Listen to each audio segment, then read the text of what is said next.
now? Oh, well, yeah, there we are. Right, so the Minecraft the Prequel project, the project centres on the Coal Authority collection of coal images, of which there are around 13,000 covering the East Midlands region, and these cover a wide range of the coal industry, not just underground and the technology. They cover the welfare aspects and social aspects of coal as well, the miners' galas and things like that. In total, the total collection is over 60,000 digitalised images that form the Coal Authority collection, and it's part of the national collection, which is based at the National Archives at Kew. Basically, the whole collection is the National Coal Board Photograph Collection. When the NCB formed in 1947, they did have official photographers, and a lot of the photographs that's in the collection was taken by the official photographers, some which used to be based at Eastwood Hall. The Coal Authority took over the statutory duties of the National Coal Board, and which became the British Coal Corporation in 1986.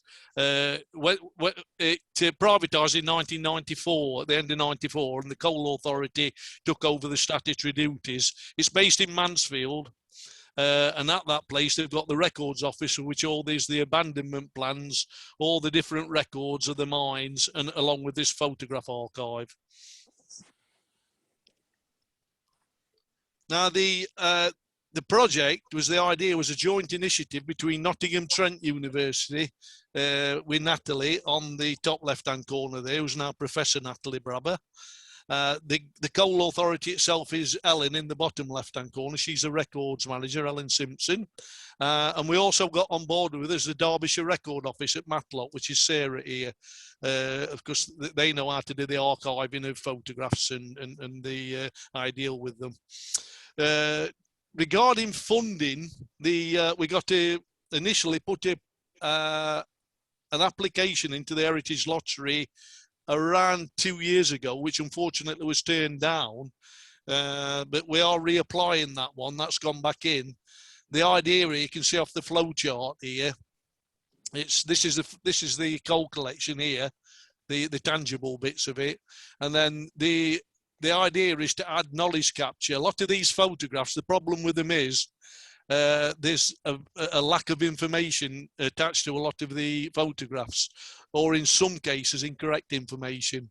And then that can lead on to the third part here of the knowledge capture, which James will identify with the theatre of memory. And this is the pit talk, which Lawrence relates to, of course, in his work, and the dialect and the social aspects of coal mining, which I think all of us can relate to, that has read Lawrence's work. And then the project outputs here, of course, we're looking at the obviously online via our Mining Heritage website, via blogs and YouTube, Vimeo clips, audio clips, and we're doing a project booklet as well as part of the pilot part of the project. At the moment, we got, even though the initial application was turned down, we did manage to get pilot funding out of the Global Heritage Fund at Nottingham Trent University. So that started, we got that from earlier this year, and the project's running from January through to September this year as a pilot project. And then hopefully, if we're successful with the Heritage Lottery resubmission, that'll kick in the autumn for an 18-month more in-depth project. We'll take over from that. Now, the Coal Board collection of photos has got lots of images of Eastwood area. This is Brinsley headstocks when it was in its original position in the 1960s, which at that time it still acted as a second means of egress and for ventilation for the nearby Moor Green and Underwood collieries. After the shafts were filled in 1970, the headstocks went to the Lound Hall Mining Museum near Retford in Nottinghamshire. And when that closed in 1989, they came back on site in Eastwood in 1991 at Brinsley. Not exactly in the same position as they are now, and I don't know if many people know, they are actually 6 foot shorter than they was there when they originally, because they had to saw them off at the museum and bring them back 6 foot shorter. That's Eastwood Ore, you can see there in the probably 80s, but looks of the cars. Eastwood Ore's got a long history connected with the coal industry. It was the headquarters for Barbara Walker. Then it became the NCB area, number 5, East Midlands number 5 area HQ till 1966.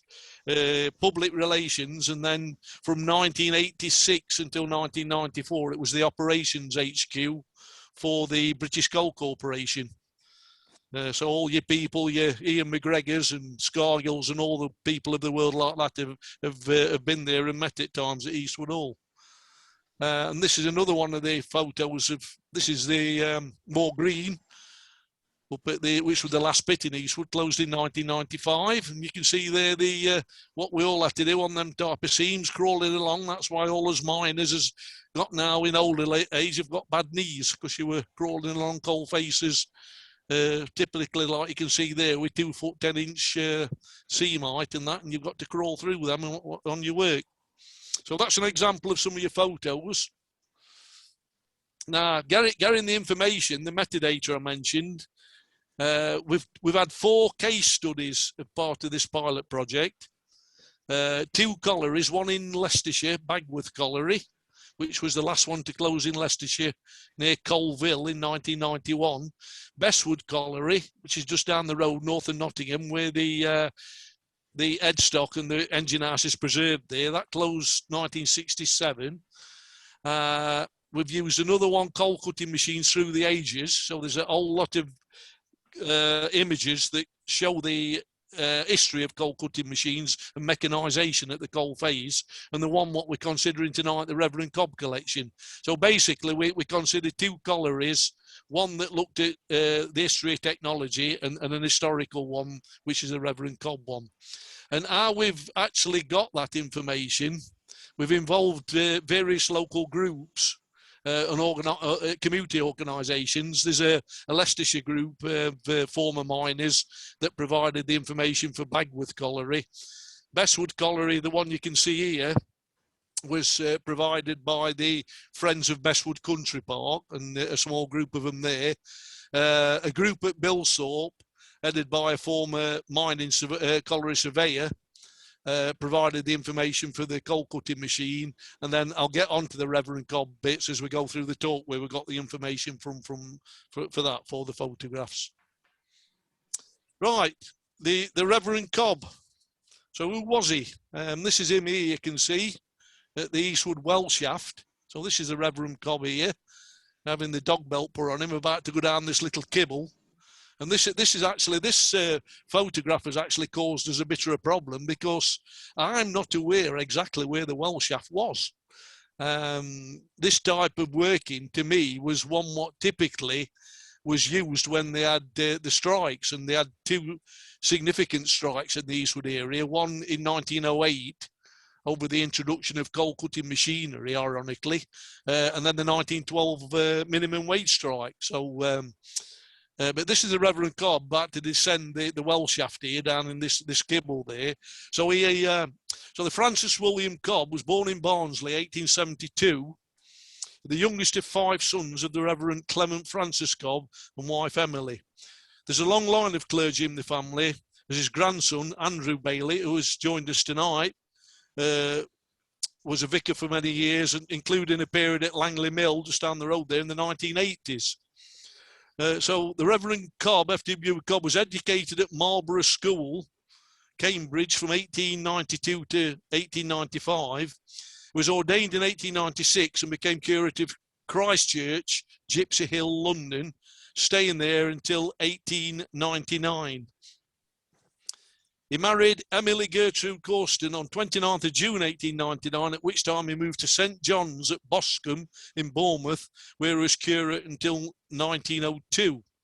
Following a 5-year spell at Chesterfield as curate at Holy Trinity, he moved to Eastwood in 1907.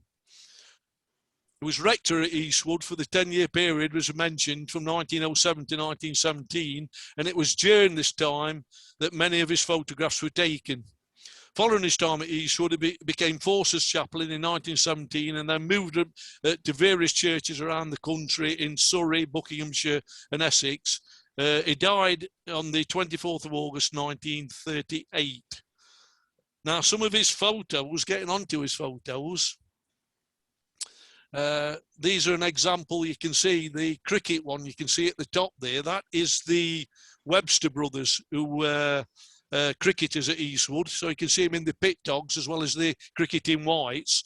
And some of you might know there's a very strong connection between cricket and coal mining in the Nottinghamshire coalfield. If you ever go to Trent Bridge cricket ground, they've got a map there which shows you basically where the players came from the sort of late Victorian period through to the 1970s, and virtually 90% of them came from the coalfield regions in West Nottinghamshire. So it acted as a recruiting ground for Nottinghamshire County Cricket Club. So folklore and cricket and coal mining has got a very strong affinity locally. This bottom picture you can see here is outside the Sun Inn where the market used to be, which is mentioned in Sons and Lovers. And this is actually marked as being a cheap jack at the market outside the Sun Inn on the photograph. The cheap jack being selling inferior products. The other places I've seen on this photograph, comments on it, is that it was a miners' leader addressing some of the men. I would suggest it's probably the former, that it is the market trader, the cheap jack. So looking at the forensics of the photographs, now the Reverend Cobb took many photographs around Eastwood, and the actual originals are on slides at the National Archives, which were donated by the Reverend Cobb's son in 1966 to the National Coal Board at Eastwood Hall, and then the NCB passed them on to what was then the Public Records Office in 1972. Not all of according to the late Nottinghamshire coal mining historian Ron Storer, many of the underground scenes were taken at Clifton Colliery, according to him, which was open from 1868 to 1968. That was based near Nottingham at Wilford on the south of the Trent. The north of the Trent. There's a great irony here, as Clifton campus at Nottingham Trent University was the nearest deep mine to that Nottingham Trent University's Clifton campus, which is the HQ for this project lead on the Minecraft project. Some of the other images, what you can see here with these ladders, are marked as being at Brinsley Colliery at the National Archives, but the coal seam is far too high for anywhere in the Nottinghamshire coalfield. Ron Storer made comment of this on the hard copies of the Reverend Cobb photos at Eastwood Library, which you can see here on your right-hand side. These are the comments where Ron has put there, doubting the height of this mining, never this kind of excavation at Brinsley, signed Ron Storer. Now, this is some time ago, because Ron's been dead and gone since 1993. Along with the late Alan Griffin, they were the most senior mining historians in the Nottinghamshire coalfield for the period of the 1950s through to the 1980s. As I mentioned, although many of the Reverend Cobb photographs are marked as being around Eastwood and Brinsley, from the evidence available, it would appear not to be the case. There is actually a lot of difficulty in identifying the actual location underground, because unless you know the actual coal seams and you can identify things, sometimes it's difficult to actually locate where they are, the actual location. But a trained historian, certainly a coal mining historian with a trained eye, can identify things in photos, such as the type of mining, machinery, job descriptions, locations, and probable dates when the photograph was taken. Bearing in mind, this is useful for the project, adding the metadata. As we mentioned, we've put in the bid, in the funding bid to the Heritage Lottery, the importance that my generation are the last direct link with the coal industry that have got this type of information, which is a type of handed down history. But despite this, anyway, our despite all these problems, we should be forever grateful to the Reverend Cobb, who left us a fantastic photographic record of the local industrial setting in the Erewash Valley at the time D.H. Lawrence was starting out writing. In effect, the Reverend Cobb images around Eastwood and Brinsley could well have been the images to accompany an illustrated version of Sons and Lovers. So we'll move on now to the Eastwood area and the actual collection. I mentioned about the 4 case studies and actually getting the other information, as they call it, the metadata. That task was proven more difficult, of course, because of the pandemic, the COVID-19 pandemic, which limited access to gain access being available from libraries and archives. So we had to do the whole thing online and with the actual information we'd already got. Since Eastwood Library opened, which is about 2 months ago now, unfortunately, which I was planning to do, was use the microfiche for the Eastwood and Kimberley Advertiser for the period the Reverend Cobb was at Eastwood to check if any reports had been made in, but that's not been possible because still as yet the microfiche is still not available for public use, unfortunately, so I can't check the Eastwood and Kimberley Advertiser at the moment. However, individuals and various organisations were contacted online and the information was gathered this way. Well, again, this is the right-hand photo. These are the hard copies of the Reverend Cobb photos, which are in a filing cabinet in the local studies section upstairs at Eastwood Library.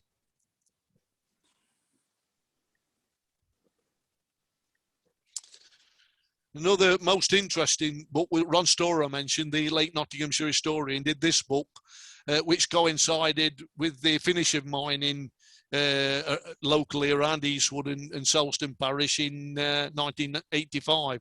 So this book coincided with the centenary celebrations of Lawrence's birth, which a lot of you'll remember when there was lots and lots of activities going off around Eastwood. And this is the actual, the first page of the entry about the Reverend Cobb.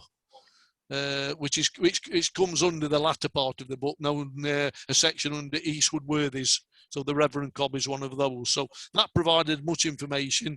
And as Andrew Bailey informed me the other day, this information was both himself, I think Andrew said himself supplied this information for Ron's book, which was published in 1985. Some other information which Andrew kindly sent me was some of these magazine articles from the 1920s. So this one here, where it shows you again the Reverend Cobb going down this well shaft, and how he got some of his unique underground photographs. And then again, one here, look, which is a later one, looking at the connection which we mentioned between cricket and coal in the Nottinghamshire coalfield. Catherine Owls at the National Archive did this blog at the start of January 2020. And she'd re-examined the original slides after Andrew had been in contact with her and wrote this most interesting blog on the National Archive website. So this gave us much important sources of information. And I've been in contact with Catherine since that point of view about supplying the extra information they'll require at the National Archives when we are actually got it all together. So we will be sending the information through to the National Archives for them to input onto the National Collection. Now, looking at the examples, what I've put here is an example of some of the photographs, which I said could well accompany an illustrated version of Sons and Lovers. This is Brinsley bit in around 1913. You can see the unique tandem headstocks, which we've already talked about in the background. And to the left on the photograph is the colliery screens, where the coal was sorted out, the dirt sorted out from the coal, and then it loaded into your railway wagons, of which you can see some full wagons coming out. And they would go down, obviously, and pass over the crossing where Vine Cottages, which was a setting, as you all know, for Odra Chrysanthemums, which it starts a short story describing the engine taking these coal wagons at the start of that short story. What you've got up here in the left-hand corner, so that's a set of men waiting to go down one of the pits, which most definitely looks as though it's a single shaft. So it well could be Brinsley, this one, because the cage at Brinsley was very, very small. Could only hold 6 men. A full draw of men at the pit was known as a bantle. So that's, again, these mining terms that if we don't record them, will go out of fashion. You know, so a bantle of men was only 6, so it took quite a bit of time to draw men up and down the pit at Brinsley. The actual nickname of the cage at Brinsley locally was called the Bod Tod. You can see these all waiting there with their lamps and pit togs on, waiting to go down. This photograph here is what they called, on the coal face, is what they call handholing, manually undercutting the coal. Now, this pre-mechanised work at the time when the Rev Cobb took his photos, it's known, basically, it's split into coal mining. When I was there, it was fully mechanised. The work before that, the hand-got method of going coal, is known as stinting or stint work. And the miners worked in stalls. So the stall was split up into so many stints. This was a long wall method of mining. And in the order of process, you do this method first, where you undercut the coal or handhold it. And then if need be, which in many times you did, you'd sprag it up. You can see the sprags in the background. Then you'd have to bore in many cases, bore the old coal seam and set the explosives, fire it down. Then the next section was loading the coal. And then after the coal had been loaded up, there was a process known as laying up, which was actually taking all the props forward again to where the coal had gone to. And then the whole process would repeat itself again.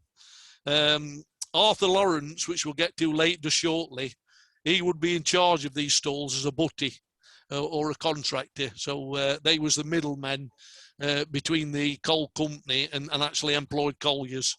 And that's where the term here, the term collier or ewer, is an actual man that worked at the coal face.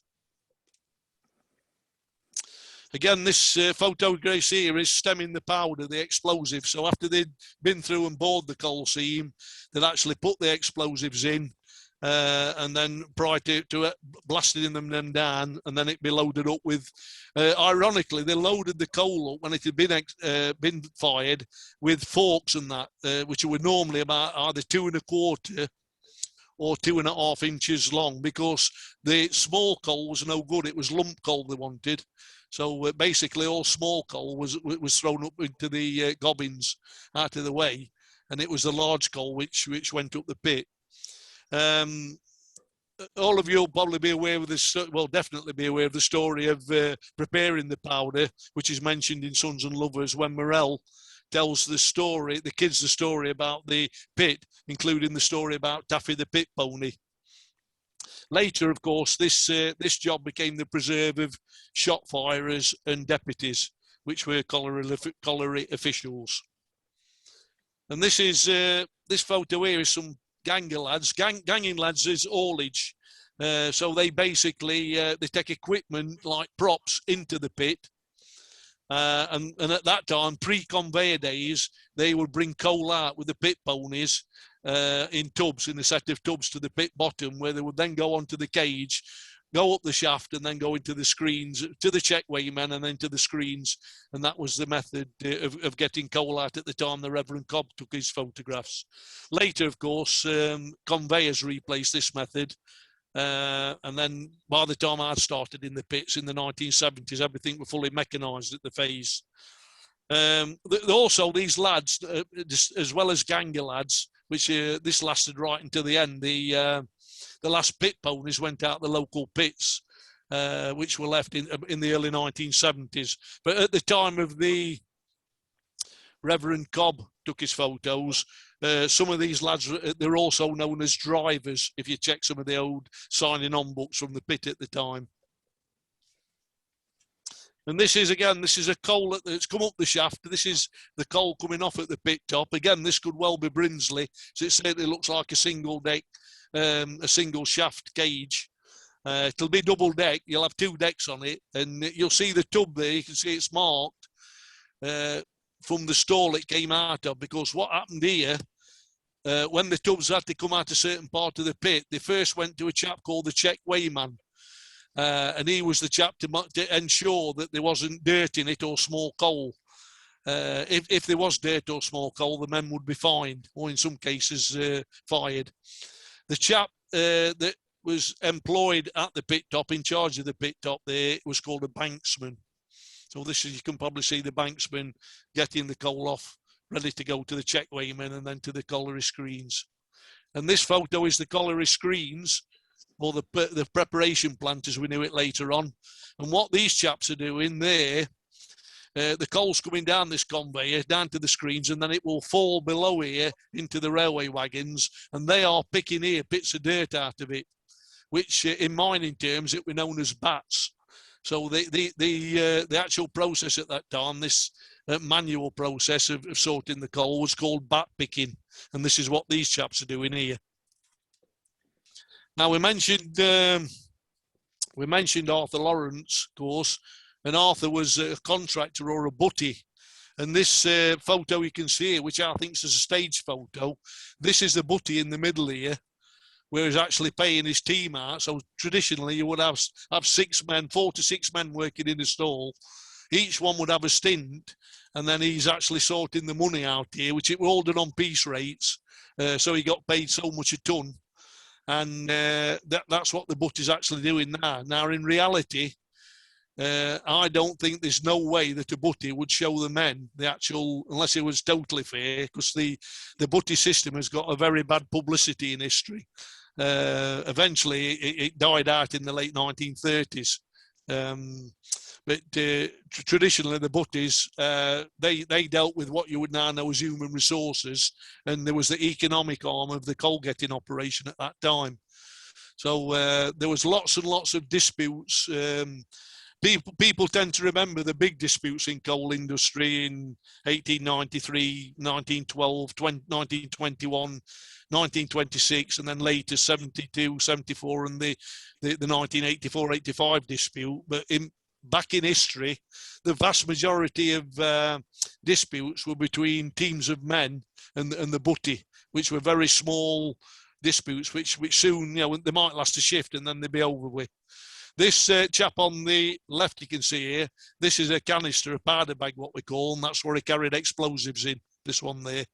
And this one, say it's locally still, this one, this is marked as being at Digby, which is down at Gilt Brook, down just down the road on the way to Kimberley. Now, when the miner got home, of course, in them days, there were no pithead baths. So basically, he'd come home in his pit muck, and it was usual, right, to see miners in the pit muck, because lots of collieries, amazingly, even though they were sunk in the 1860s and 1870s, such as Moor Green and High Park and Watnell, they didn't have pithead baths until the 1950s in many cases. So the tin bath system still operated, and so the miner would come home and he'd do the symbolic walk home, which we covered when we did the Requiem for Coal 6 years ago. And then he'd normally, like this chap photograph you can see here, would have he'd have his meal when he got home, completing his pit muck. And you can see on the table there, a lot of miners' houses, virtually everyone, had brattice cloth, which they used in the pit for diverting air underground and various things. They would take brattice cloth home, and that would be on the table, and that's what you can see here, which is brattice cloth. And then they'd have a washer course, and this is this actual photograph on the right here is actually marked as Alfred Pollard at his tub. But there's additional information at the Eastwood Library that suggests that it could be one of the Durant family at Chesterfield. So again, until we get in touch with Chesterfield, if they do know anything on this, this is one of the issues we've got to follow up on. But this is a miner having a strip wash, which particularly all of you will relate to in works like The Miner at Home, where she's looking after the kids and he comes in and has the strip wash. Because in many cases, there wasn't the time or the privacy in miners' homes for them to have a full bath wash. You'd be lucky if you get them a couple of times a week. So in many cases, they would have to do what you see here, doing a strip wash in front of the range, and then typically take his shirt off, wash what he could and that, and then his wife normally would have to wash his back. And then he'd obviously take his moleskin trousers off and have to do his lower reaches and that. And that was actually called having a strip wash. And this was the normal method most of the time, which a miner had to do after a shift at the pit. And then it's, of course, because of mining's associated with unsociable hours and shift work and that, the miner would have to have his nap. The power sleep, as they call them nowadays. And this is again another photograph. Again, this is one March that it could be one of the Pollard family or possibly the Durants at Chesterfield. But this is again one of the Reverend Cobb photos of a miner having his nap. And then typically the miner and the kids would go for a walk. And this relates we've talked about this recently, I know, about D.H. Lawrence's love of nature, which he got from his dad. And there was a strong affinity with, including myself, virtually the majority of miners had a strong affinity with outside pursuits and hobbies, which was an antidote to the work underground and the dust. So whether like myself, you love nature and love walking, or fishing, working dogs, or whatever you do, outside pursuits and mining went hand in hand. And again, this is a classic photo where the miners taking the kids for a walk. In some cases, they would greet him on the way home from the pit.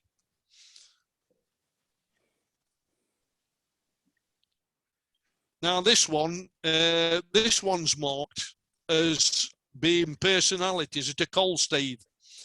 And I think what's happening here, this one appears in the, if you've been to the Birthplace Museum, we mentioned earlier at the AGM, they show you the DVD at the start, which they show visitors.